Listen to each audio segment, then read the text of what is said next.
we go. All right, we are live. Well, welcome everyone, and thank you for joining us. We are here live on Planters Knowledge. I am your host, Dr. Kathleen Walls. I am super excited to be here with my guest today, who I had the opportunity to meet a couple weeks ago at the Plymouth Meeting Book Authors event.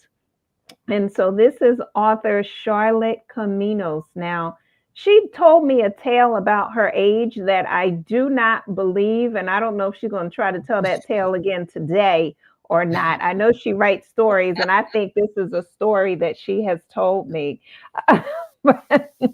Oh, I wish I could tell you it was a story, but unfortunately, it's true. And what Dr. Walls is talking about is that I'm 81 years old. I shake a tambourine to that.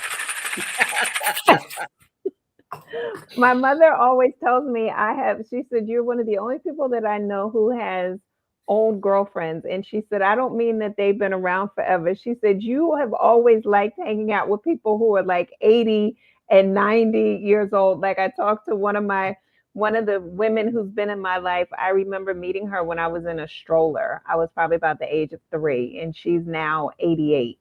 And we talk regularly. And one of my other ones, she's 93, 94, and we talk regularly. And so when you told me 81, I was like, I don't know if I believe that, but we're going to go with it. Well, I actually think the reason why people don't think that I'm 81 is because my hair isn't all gray. It sure isn't. And I guess that's the genetics that I owe to my father, who I never thought had gray hair, although my sister insists and my daughter insists that he was bald. But to me, he wasn't bald because he had some hair across the top of his head. And I also attribute it to the fact, number one, you have so much energy and you're so enjoyable to speak to, and you're still actively living your life, and being an author is one of those things that you are still doing. And like I told people at the top of the hour, we met at a book festival for authors. And so let's give people a little bit of history. Good afternoon, everyone. Good evening, everyone who's joining us. Let's give people a little introduction about who you are, and then let's move into when you decided that you wanted to become an author. Well, I think who I am and when I decided to become an author are very much the same thing. Okay, do tell. Because even when I was a child, I was writing. I can't say it was very good, but I was definitely writing. My father used to be a writer. He was unpublished, and he absolutely was fabulous. And he would write letters to people, and they would save them because they were so entertaining. Oh, wow. And so I said, I want to do that. And I kept writing short stories and kept reading about other authors and thinking, oh, wouldn't it be wonderful? You know, you talk about Taylor Caldwell. She started writing when she was a child, and everything she ever wrote got published. Well, that wasn't the case for me, for sure. But I always wrote, even when I wasn't sending material out to get published. I was always writing. It was always part of me. So I think that when I decided to write and who I am were very much all together in the same piece. Gotcha. So let's go back. So you said you started writing short stories when you were younger, obviously inspired by your father and his writing. When did you say to yourself, okay, now I'm going to work to do this professionally or incorporate writing into my life professionally? It was after I graduated from college. I was a history major. Okay. And that's one of the reasons why I went to historical novels, because I always loved history. But after I graduated from college and I started working, I really wanted to share some of my thoughts with other people. When I first graduated from college, I was a high school teacher, and I had a young man in my class who was drafted into the military for Vietnam as a Marine. Okay. And he was killed the first battle that he went out in. Oh, wow. And I wrote a short story about him, and it actually was published by The Villager, which is was a New York City magazine. I don't know if it still exists anymore, but that was in 1983.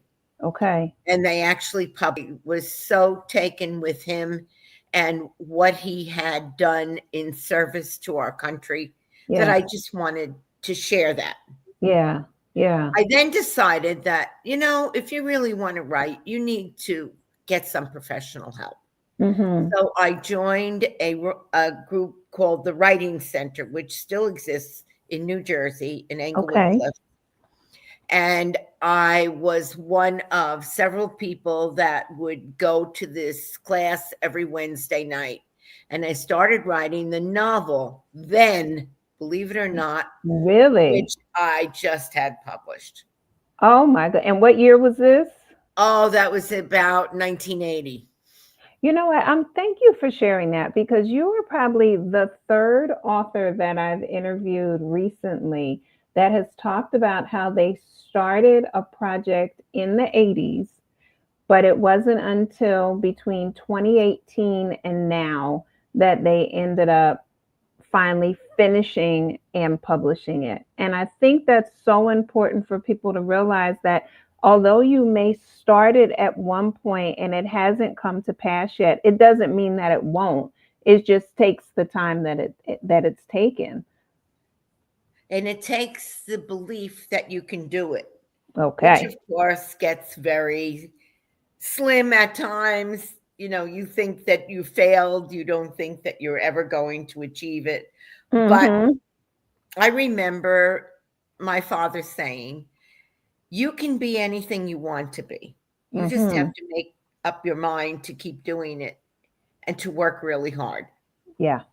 And so when I was taking this class, I wrote a couple of management articles because I was always working.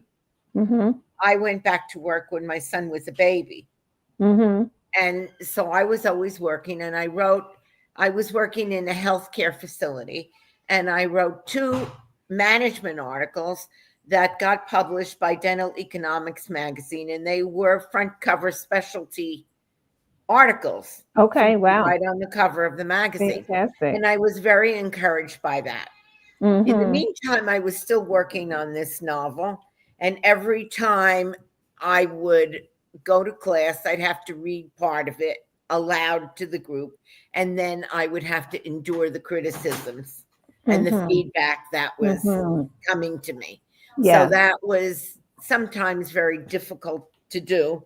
Yes. Because then you have to say, okay, I have to listen to what everybody's saying, and I know this is my pet project, but I have to understand what they're telling me, and I have to really take it to heart. And so I learned how to take feedback. Yeah. I also decided, because I was watching MASH and I loved that television program, I decided I was going to write a screenplay for MASH. Okay. Okay, for MASH. Go ahead. For MASH. So I wrote this screenplay, and it was a 2-part screenplay. And the fellow that was running the Writing Center, who still runs it today, his name is Barry Scheinkoff, found me an agent, and she sent that screenplay to MASH. Really? And MASH said, this is good, but we're closing the show. So then she actually sent that screenplay to one of the New York agencies that did a lot of TV writing. Okay. And they said, have you got another screenplay? Oh, sure, I have one right up my sleeve, right? So I took off. This is funny. I took a day off from work. I was running this facility, this healthcare facility. Yes. And I said to everybody, you know my phone number, but I have to write a screenplay today, so I have to take off from work. And I wrote it based on this novel that just got published. Oh my goodness. Really? And they sent that. She sent it to the same agency. And then they said, you know what? Why don't you come in and talk to us? We'd like to know if you have any ideas for television. So I said, great. So I went in and I presented an idea for Andy Griffith. Oh my And he goodness. wanted something more sophisticated. Mine was about this little mom and pop airport. You'd fly into it and there would be all this intrigue. Uh-huh. But he wanted something much more sophisticated. So he took that Matlock show, remember? Okay. Yes, I sure do. And then the greatest thing in the world happened. They called and offered me a job to write for television. Oh, But my goodness. husband had just learned that his company went bankrupt and he didn't have a job. And our daughter was going to college. And the salary they were offering me was pitiful. And I said, I can't do it because I cannot support the family on what you're offering me. And so I let the opportunity go and kicked myself for years in the butt. And then I sort of put writing aside because I was really discouraged. Yeah. I went to work for a internet company, you know, in the .com era. Yes. And there was this wonderful vice president of marketing. And after that company got sold, because the internet companies didn't stay around long, it was like a 5-year venture. Okay. He said to me, what do you like to do besides work? And I said, oh, I love to write. Can you write a screenplay for Medium? I said, sure. I didn't even know what Medium was. So I said, okay, yeah, no problem. So I called up and I ordered a whole series of their, you know, shows. Yes. And my husband and I binge watched Medium. And I wrote this screenplay and gave it to him. And his son-in-law's sister was working there. And as soon as I gave him the screenplay, she quit the show. Oh my goodness. I said, boy, I have the worst luck in history. So I said, all right, you know what? We'll just put this aside. Nothing's going to happen. Well, I worked until I was 73. And in 2017, I retired. And I said, get yourself together, girl. You've always wanted to write. So the first thing I did was to write the children's book. Okay. Go ahead and hold that up so people can see it. Well, let me come out. You keep it right where it is. Okay. There we go. People can see it. We have a new baby at our house. Right. So that's the first one. Okay. Go ahead. And I self-published that. And that was the most difficult thing I've ever done in my entire life because I had no idea what I was doing. I had no connection to anybody. And I had no one to do the sketches. And I found this wonderful artist and she did a fabulous job with the sketches. And I found her on Facebook. Wow. And I said, do you want to do sketches for my children's book? And she said, oh, I'd love to, but I'm not really an artist. I only draw for my own satisfaction. And I said, oh, you're just what I want. Yes. So she made all the sketches. She did not know how to use the computer. And everything had to be revised so that it could be accepted by the printer. Yes. So I said, now how am I going to do that? But my girlfriend's daughter used to work for Prentice Hall Publishing. Okay. And she ran the web department. So I called her up and I said, Chrissy, would you like to take my baby's book under your, development? And she said, absolutely. Meanwhile, I have to tell you, she was out of that job and she runs a travel agency. So she took every single sketch and she put them through Adobe. Oh my Photoshop. Goodness. Fantastic. What a job. And she got that book together for me. She laid out the pages and it's really, really cute. The pages on the inside are adorable. You can open some up. Yeah, show us some. Really look at this one. Is this the cutest? Wait a minute. See, let me get it right. Hold it up. There we go. Right there. Good. And Yes. so she put it all together. And then I said, well, now how am I going to get this printed? Mm-hmm. So there was this fella that used to work for me because I segued from teaching to human resources. And Mm-hmm. he came to work for me when he was just a young man. And I learned he had a printing business. So I called him and I said, Tony, would you like to print my book? And that's what we did. And we got that book out. So then after that book got out, I said, now I'm finishing my novel. Yes. And I'm Yes. going to get serious about this. Yes. Well, So let's I talk about did. your children's book first. Let's tell them a little Okay. bit about that. So, how did that concept come to you, and what is it about? Let's give them a Oh, summary. actually, it's so different than most of the books about that topic because Mm-hmm. it's written from the viewpoint of the child. Mm-hmm. The child says, Mommy, is this our new baby that you're bringing home? And mommy says, yes. Mm-hmm. And the little boy says to his mother, oh, I'm so sorry for you. That baby is so funny looking. And then, of course, the child goes through this rejection phase. How come Yes. everybody's visiting this baby Oh, and yes. bringing presents and nothing's happening for me? And Yes. the picture I held up was like, I can hop, I can jump, I can put my own clothes on, but That's right. everybody is talking about this baby. And now I have to learn to share. And Yes. I don't like this baby. I used to Yes. get 2 cookies, one for my right hand and one for my left. Now I get 2 cookies, one for me and one for my brother. Exactly. And then, of course, in the Exactly. end, they become pals. And I got Yeah. inspired because my nephew was 8 when my Mm-hmm. sister had her second child, and he had such a horrible time Mm-hmm. accepting Mm-hmm. his brother. So that's Yeah. what inspired me to write that. Let me tell when we met at Plymouth meeting and you were telling me about that book, it is so relatable because I am 5 years older than my younger brother. And I remember him coming home. And I remember him being born and having all of those thoughts. They snuck me into the nursery to see him. And he was the oddest looking thing I had ever seen. Yeah. I looked at the nurse and I was like, that's not my brother. And she was like, it is. And my father's going, it is. And I was like, that thing don't look right. I don't know what's wrong with it. And I actually told the nurse to put it back. And so she told me I can't put it back. I said, did you take it out? She said, yes, I helped. I said, then you can help put it back.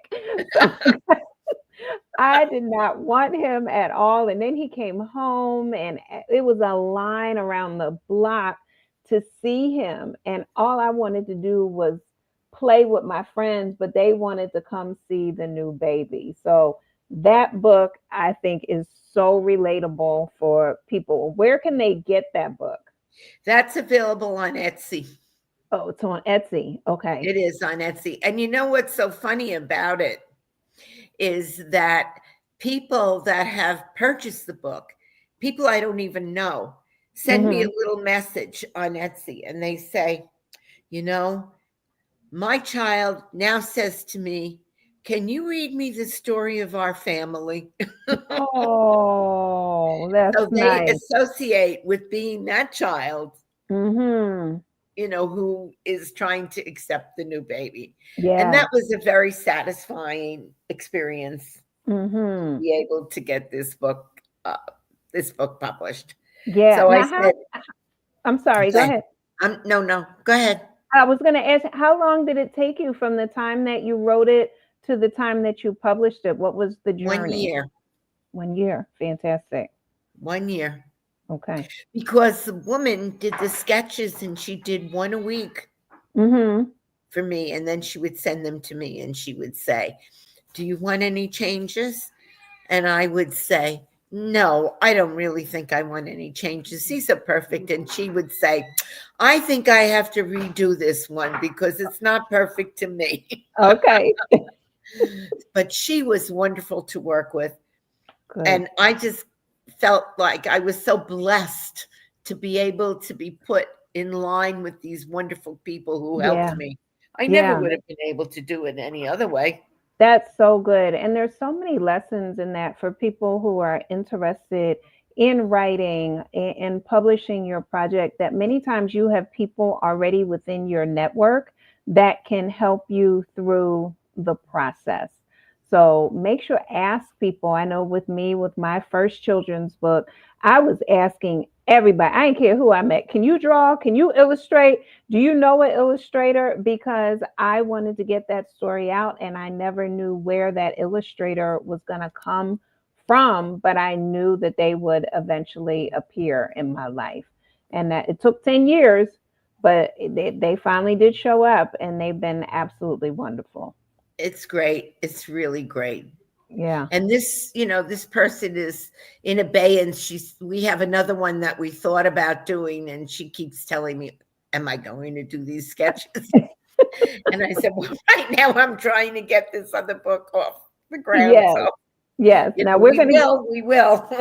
We're going to get ready to shift to the other book, but I want people to know over on the YouTube side of life, I have put the link to where you can purchase the book on Etsy. Charlotte, hold the book up again. We have some new people joining us. I want them to be able to see it. Yes. There we go. Oh, there it is. There we go. Right? We have a new baby at our house. Yes. Right. There we go. And so that book can be purchased on Etsy. So if you come over to Ask Dr. Walls 525 on YouTube, you'll be able to see the link and click the link so you can purchase that book. And Charlotte, what's the price point for that one? This one is $18. Okay. All right. Fantastic. So now we then, and again, I think it's a great book. Many times when a new child is coming into the family, those children who've been there before, sometimes they're excited, sometimes they're not, sometimes they're excited at first until they realize how the relationship dynamics are going to change. Mom and dad have to start giving attention elsewhere. There's a bunch of shifting that happens. So having a book such as yours gives them a connection, as in somebody understands me, somebody sees what I'm going through. Yeah, so I'm not the only one that feels this way. That's right. When my daughter was 3, my son was born. Mm-hmm. And I was on the phone with the doctor's office. Mm-hmm. And she came walking into the room where I was on the phone. And she had him in her arms, holding him in her hands like this. And she said, it's crying. Can we send it back now? See? That's right. That's right. She was so funny. Then she said, I would like to be a baby. Oh. And I said, okay. Mm-hmm. Well, now we'll take the baby out of the crib and you can get in the crib. Mm-hmm. She said, oh, bring me my toys. I said, oh, no. Babies don't have toys in the crib. They go to sleep. Now you have to go to sleep. And she said, I'm done being a baby. That was some great parenting and some wisdom from the little one. Oh, that's hilarious. That is hilarious. All right. So you did. I think writing is fun. I love writing. I hear that. And I was going to ask you, what does writing do for you as a person? What does it do for you? It actually allows me, I take a step back for a second. I was a human resources professional for 47 years. Okay. And as a human resources professional, you never can really express your point of view, ever. Interesting. You have to listen to the problems that people have. You have to give them advice. You have to try to guide them in the best way possible. But you can never really express your opinion. Mm-hmm. You try to get them to see the ways that will help them, but you don't really tell them what to do. Mm-hmm. Writing for me allows me to be myself. It allows me to say what I feel and what I want to say and how I approach something, which is I've learned is probably quite different than most people. Yeah. Yeah. Thank you. I think that's such a good point that sometimes people may not take into consideration or remember that the writing does give you another type of voice for you to be able to express yourself in the way in which you're interested. So you talked about historical novels. You have a love for history, Oh, and yes. to be able to write in that space that you love so much. So let's talk about your love of history, and let's talk about this novel that took how many Okay. years? This one that took forever to write. I was inspired by my grandmother. Okay. She came to the United States from Hungary Mm-hmm. when she was 16 years old with a baby. Mm. Her mother, I think she was born out of wedlock Okay. because she used her grandmother's last name. Mm-hmm. And her mother married this man who became her stepfather. Mm-hmm. And she was in the United States. So she was born in Hungary.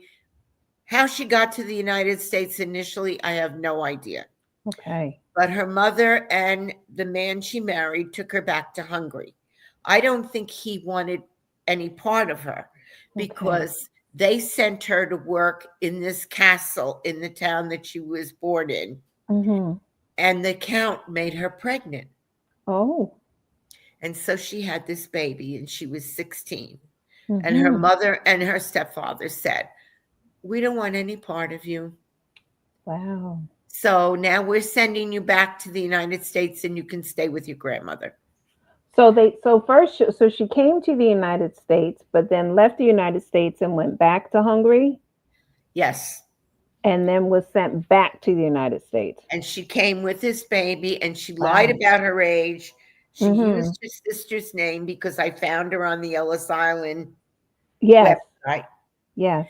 And she came here and she went to her grandmother and Mm-hmm. stayed with her grandmother. And then Mm. eventually met my grandfather, who was her saving grace. Yes. He was Hungarian, he was Italian. So that parallels in my book, but it's not biographical. It's not about Gotcha. her. But what Gotcha. inspired me about her was that she was a feisty woman and she was independent Mm-hmm. and she didn't take any garbage from anybody. So my grandfather loved her desperately and he Mm-hmm. used to like to get her goat. Uh-huh. And he had a moving business in New York. So he would come home from work and he would take the silverware and he'd sit at Mm-hmm. the table and he'd pound it on the table and say, "Where's my dinner?"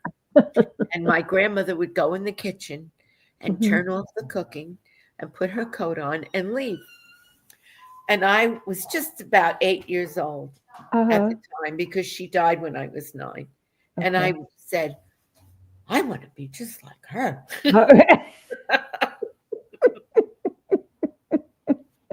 So when I was developing Annabelle, Yes. a lot of my grandmother's qualities come Uh-huh. through in Annabelle, Yes. but it's Yes. not really my grandmother's life. Although Got it. she did come from Hungary and she did meet an Italian man, that's Uh-huh. where the parallel. Oh, and she Okay. did have a grandmother, Okay. That's but she gave me that fantastic. idea, and I really felt like I wanted to write an immigration story, but I wanted it to be different. I wanted it not to be about battles. I didn't want Mm-hmm. it to be about who won what war Yes. or how this state was established Mm-hmm. or how this country was divided and became two countries and changed Yes. its name. I wanted it to be about how the history of a place affects the lives of Mm-hmm. the people living there. Mm-hmm. And Mm-hmm. that's what my this book does. It takes Gotcha. New York City in the 1890s, early 1900s, and it talks about what it was like to live there Mm-hmm. and how the people managed to survive and Yes. what they had to do. Mm-hmm. And so this young woman, Annabelle, comes to the United States and she has a tragedy that occurs for her on her trip over. And this young Mm-hmm. man, who's an Italian man, can't speak her language, she can't speak Mm-hmm. his, but he Mm-hmm. takes pity on her because he sees that she's alone. Mm-hmm. And he says, "Somebody's got to get this girl through Ellis Island because they'll send her back." Yeah. And so he manages to get her through all of those progressive meetings that go on, Yeah. and then delivers her to her family, and he goes his way and she goes her way. Wow. And then she goes with her grandmother, and she is trying to build a life for herself. He Mm-hmm. goes with his family, and his parents have made a required match for him to marry this Gotcha. girl that Okay. he's not really interested in marrying. Yes. But he marries her, and he Mm. has a baby with her, and she dies in childbirth. So Oh. now he has a child and no one to take care of it. And he says, Uh-huh. "Oh, I remember this girl that was on the boat. I really thought she was something. Let me see if I can find her." And Mm-hmm. that's how Oh, goodness. the connection was made. But Gotcha. their lives were not easy. And there were Mm-hmm. lots of conflicts and lots of Yeah. challenges. And Yeah. the families of both of the parties were the thing that saved them and allowed them to move forward. Wow. If it wasn't for the family, they wouldn't have made it. And Yeah. that's what the story is. Life is all about love. Mm-hmm. The Mm-hmm. journey of life is love. Yeah. So this book brings forth the love of family for the people that are involved Yes. and what needs to be done in order to help one another and how Yeah. we put others before ourselves. Wow. So this idea came to you back in the 1980s. And then would you write a little over time, or was there a long period where you just put it down and then picked it back up? How did the process go for you? Oh, I put it down and then picked it back up. Mm-hmm. So in 2017, when I retired and I Mm-hmm. finished with the baby book, Yes. I said, I have to get this book finished Mm. because I love this. It was all in my head. I was going to say it just kept sitting and staying with you, it sounds It like. did. And so I just put my mind to it and I finished writing it in 6 months. And Wow. then I said, now I need to have feedback on it. Mm-hmm. So I picked 4 of my best friends who were all professionals. Some of Okay. them were teachers, some of them were just professional people. Mm-hmm. And I Mm-hmm. asked them to read it, and Okay. I gave them a paper copy of the book, and Mm-hmm. they marked it up with what they thought I did wrong and what I Yes. should change, and I did all those changes Okay. because I said they're the reader. They don't understand this, or they think this wasn't That's clear. I'm right. fixing it. That's right. Now I had a book and I couldn't get anybody to read it. Oh, Nobody wanted to read the book. did they say why? I just couldn't get any connection. Okay. But I'm Okay. a Rotarian. Mm. You know what Rotary is? An international organization that does charity work. Yes. Yes. So through Rotary, I Uh-huh. found someone who also was a Rotarian, who was a publisher. Okay. And because of the Rotary connection, she agreed Mm-hmm. to read the book. And the person that actually connected me to her, I said this to them. I'm going to give you my book. Mm-hmm. Take a look at it. If you don't think it has any value, then just put it aside. Okay. If you think it's worth passing along, would you Yes. pass it to your Rotary connection? Oh. And so he passed the book along, and Uh-huh. she called me and said, I'd like to publish this book.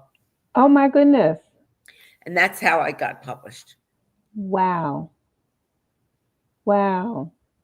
So it Okay. was So, a very long process, but um, this is a company that helps you self-publish, I should say, because I mm-hmm. did have to pay some Okay. monies, Yes. but they edited for me Good. and they got my copyright and they Good. got me into Amazon and Mm-hmm. Ingram, Mm-hmm. and then they give me guidance on how to market myself. Excellent.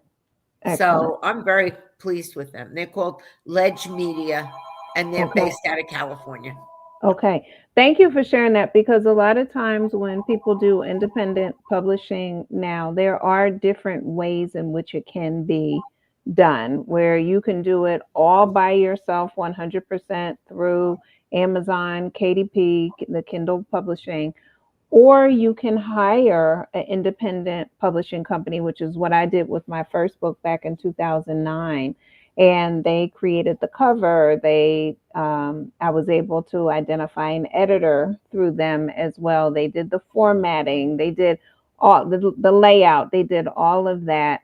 And then I was able to have that first book. But there's different ways in which you can be an independent publisher as well as have your book published. And I do want to talk about the cover if I can for a Yes, moment. of course you can. Please hold it up so people can Okay. see it. Whoops. That's There we good go. right there. Yes. There. Yes. So the publisher gave me a cover. Mhm. And it was my idea for the cover. I had Mhm. thought about a map, and it would say New Beginnings. I didn't Mhm. want the Statue of Liberty because I felt like that's on so many covers. Yeah. And then when I saw the cover, I said to the publishing company, I really can't use this cover. Mhm. And so she suggested that if I wanted another cover, maybe I could find someone to do the cover. Okay. So I went back to the girl who did the children's book. Okay. And I said, Chrissy, would you like to do the cover for my novel? And she Mhm. said, oh, but I have to read the book first. And I said, of course, I understand that. So on Thursday night, I sent her the book on Dropbox. Yes. On Monday, she called me on the phone. You don't know what you did to me yesterday. I said, what did I do to you yesterday? She said, I never ate all day. What? I opened your book and I spent the whole day reading it. And so I never ate a thing, but now I'm ready to do the cover.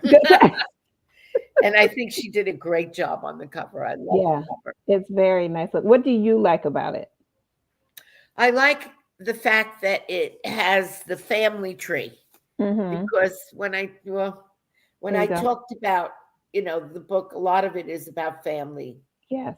And this is a family tree. And the back of it has the roots on it. Mhm. Mhm. So I think it's really right in sync with The what I think sentiment the of the book is. book. It supports what the Yeah. book is about. Yeah. So And now, I think it's a fabulous cover.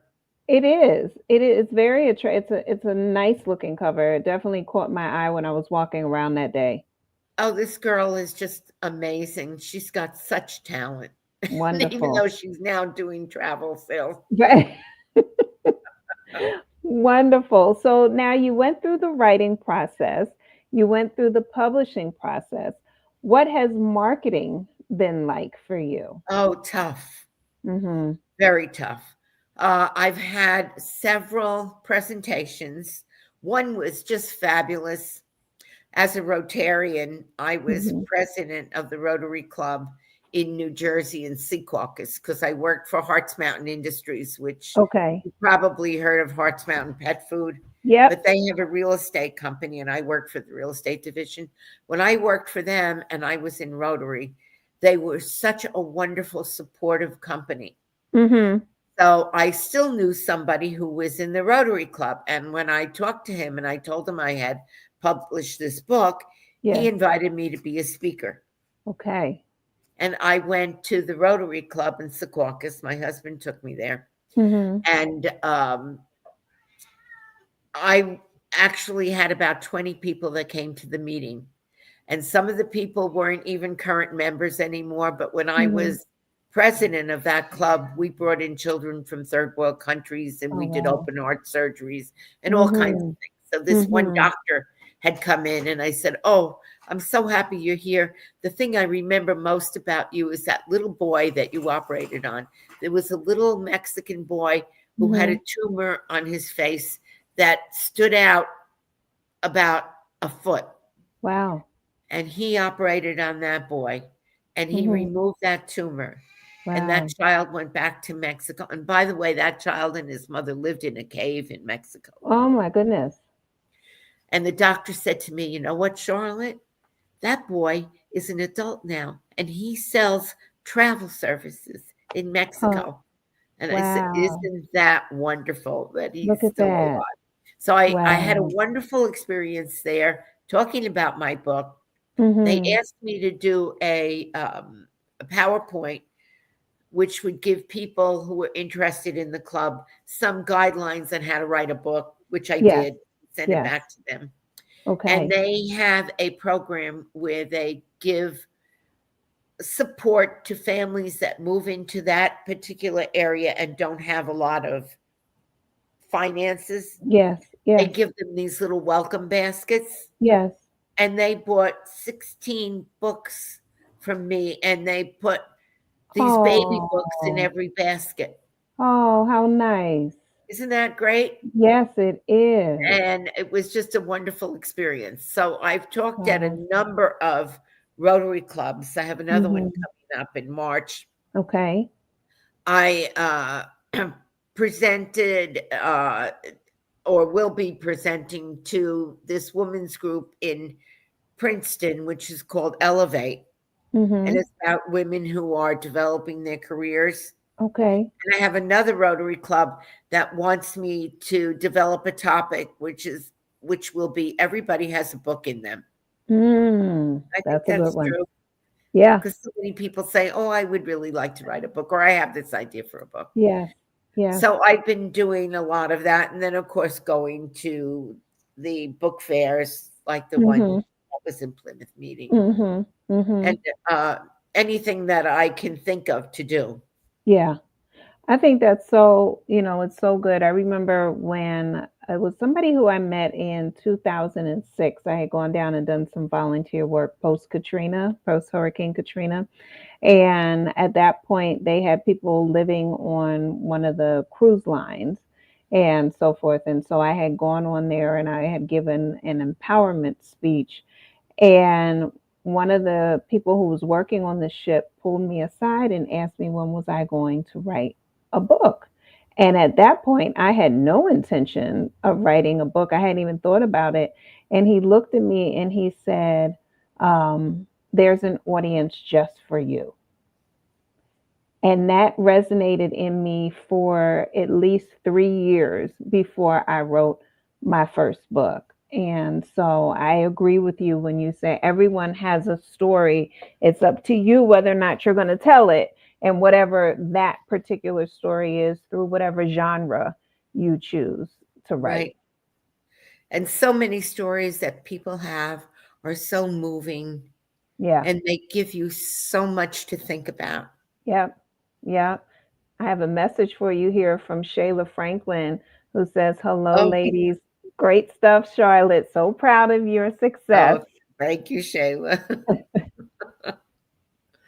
Yeah, I think it's incredible, and it's a journey, as as you've shared with yours. The first book started in the 1980s. At no point did you have Shayla says it's actually DJ Franklin, Oh, DJ, but I'm hi. using my daughter's DJ, I account. know Okay. DJ well.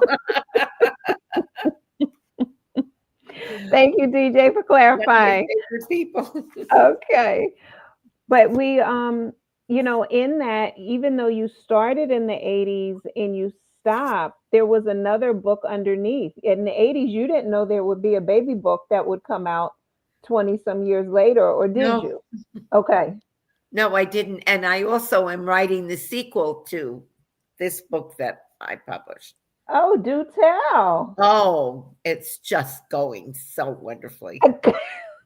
Do tell. Yes. I'm All right. so thrilled. And I read each chapter to my husband and he tells me that's good, or maybe you should change this, Mm-hmm. or, you know, oh, he said yesterday, I really like this. It's really getting me immersed. What is that like for you when you get that feedback that it's resonating with people? Oh, that's the thing that is the triumph, of writing. It's when you feel that you're doing something that's worthwhile and people are telling you it's meaningful to them. It's the emails that I get, it's the text messages I get. I had a very, very rewarding experience. There was this young man that, as an HR person, I had helped probably 20 years ago. And I hadn't heard from him in forever. But I am on LinkedIn and I do put up messages about my book on LinkedIn. And I got a message from him. And he said, Charlotte, you treated me nicer than any other person that I ever met.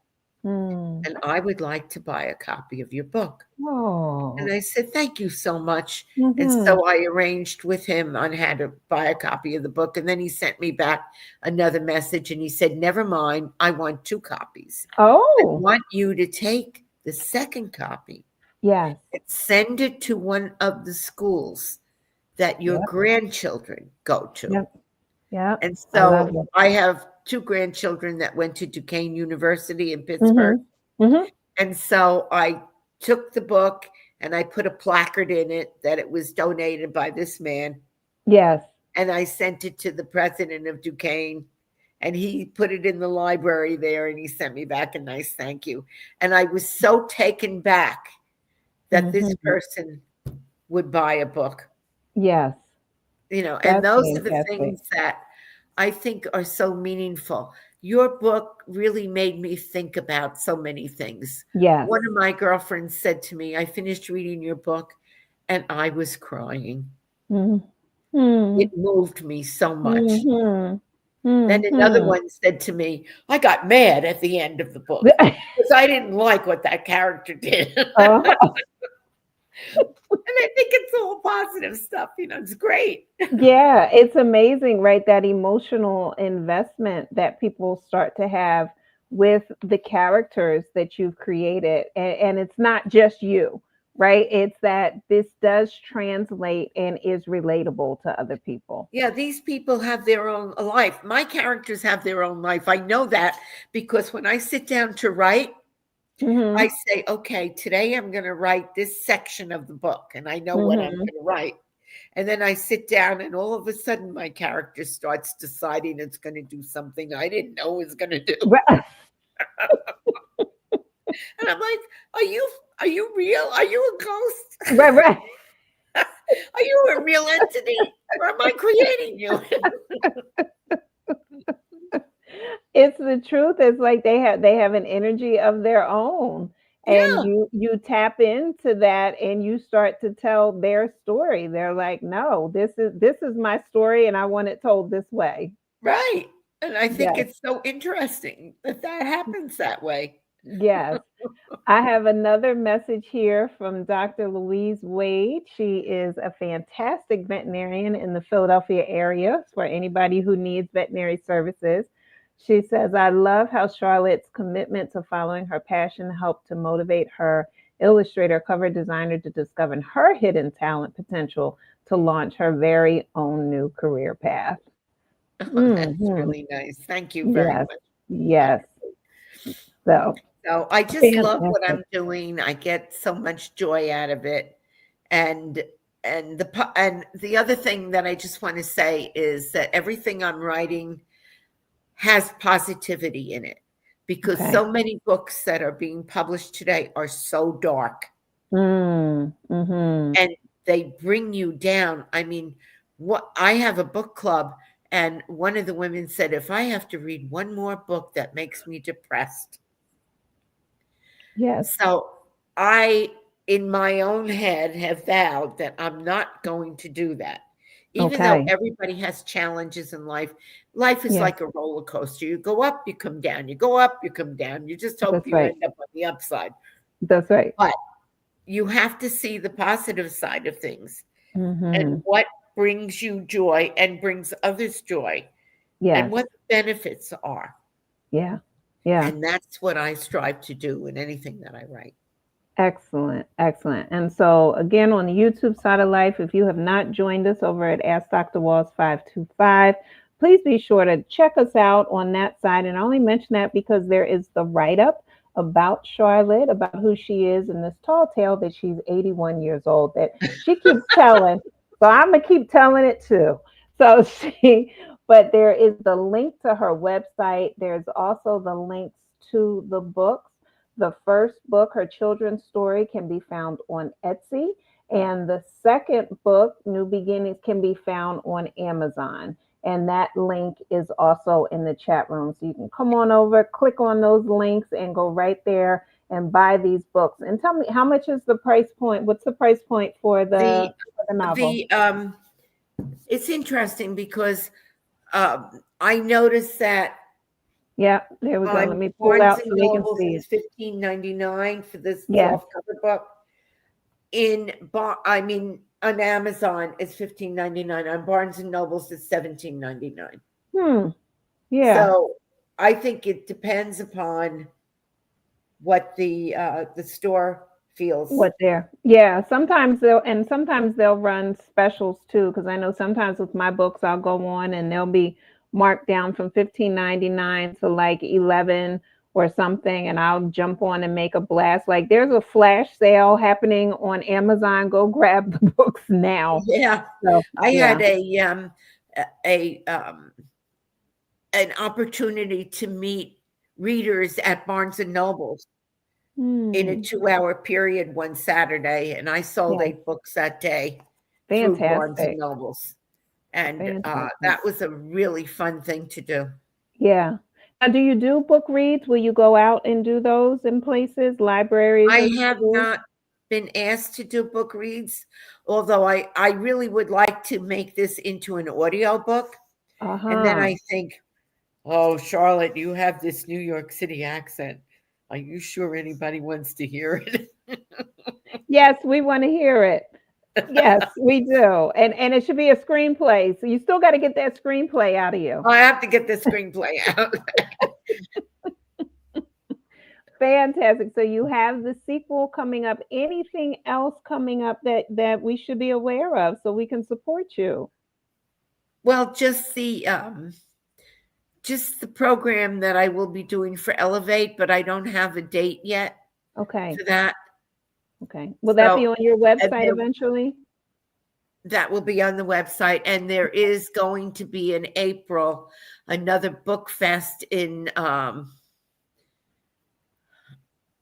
the Plymouth Meeting area, but the town isn't set yet. Okay. But there's a group of authors that all work together. And I just got an email yesterday that they're going to be setting up something in that area. Okay. But that I'll put on my website too. Good. All right. I am putting the link to your website back in the chat so people can click on that and hopefully bookmark it so that they can stay abreast of what you have coming up. DJ says that he's from New York, so I love it. So yes, we need that audio book from you with all. Okay. My son lives in New Zealand. This is one quick. I'll make this quick because I know we're running out of time. He lives in New Zealand, so my grandchildren there were born in New Zealand, and they're what they call Kiwis. Yes. So they have this funny accent. So when I went there, when they were little, because they're all grown now, they said, Nan, we have to teach you how to talk. And I said, really? I think I have to teach you how to talk. You're the one who talks funny.